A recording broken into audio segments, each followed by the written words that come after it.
We have live team coverage for you along the bay in Seabrook and along the coast in Galveston. We'll get reports from those people in just a little bit, but we do want to start with another person, meteorologist Cheetah Craft. Cheetah, what's the latest here? Okay, well, we are continuing to watch Tropical Storm Beta at this point almost crawl towards the coastline. So it's moving in a westerly direction around 6 miles per hour. It did slightly weaken overnight. We are expecting it to remain a tropical storm before landfall. Let me give you that overall view. So it makes landfall late tonight. That's why conditions throughout the day today not going to change a whole lot. Waves of rain throughout the day today. It's overnight into early tomorrow morning.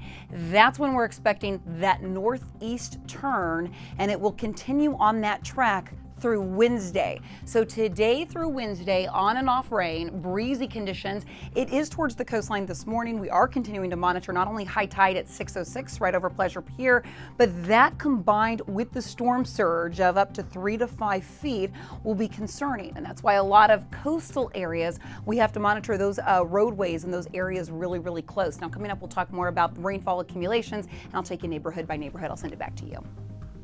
Cheetah, thank you. We are keeping a close eye on the roads for any high water spots. You're taking a live look at our TransStar camera. This is the Gulf Freeway at the Galveston Causeway. The rain really coming down there right now, and you can see drops on the lens as well.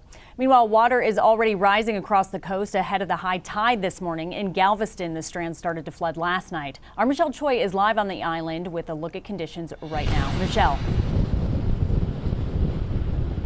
Hey Steph, as you guys can imagine, weather conditions have been deteriorating here on Galveston Island since yesterday as Tropical Storm Beta inches closer to the Texas coast. This morning, I can tell you the winds are picking up. In fact, it's actually quite hard to stand here as rain and wind starts hitting us. But I also want to show you guys the rough surf. Now, the surf is so rough that it actually broke off a portion of the popular 61st Street fishing pier last night. Take a look. That moment was actually captured on camera by Saltwater Recon's webcam yesterday.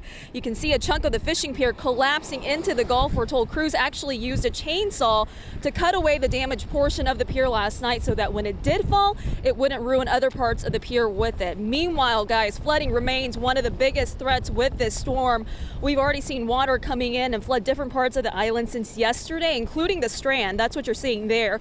This is an area that's prone to flooding, but the big concern is with the combination of the surf, fresh rain, and high tide, it's going to get much worse before it gets better. Now, folks around here will likely see even more flooding around the Strand and low-lying areas, including Bolivar Peninsula. We know that Highway 87 has been flooding and that there's debris on the roadway. And that could actually get much worse in about 30 minutes or so because the high tide will be coming in then. We'll, of course, continue to stay out here and monitor the weather conditions and bring you another update in about 30 minutes or so. For now, guys, back to you. All right, Michelle, you can hear the wind picking up there in your live shot. Thank you. Well, we're keeping a close eye on the west side of Galveston Bay, too. That's where our Janelle Ford is as she continues our team coverage live in Seabrook, where some neighborhoods already have water over the roads from the high tides. Hey Xavier, good morning. Well, the sign, it says it all, high water. We just saw one of Seabrook's public works employees come out here, place this in the middle of the road, and it's because of what you see just beyond here. Water already starting to accumulate, and as Michelle just said, high tide hasn't quite hit yet, so these waters could rise even higher in the next 30 minutes or so. One of the good things about this area, though, you know, if you live on the coast, you know high water could be an issue. Most of these homes over here are elevated, so damage to the actual house, not really an issue, but something else that we've seen is cars parked in the driveway. Some cars are beyond this little area that is blocked off by this high water, and those cars could be at risk if this water ends up rising even higher.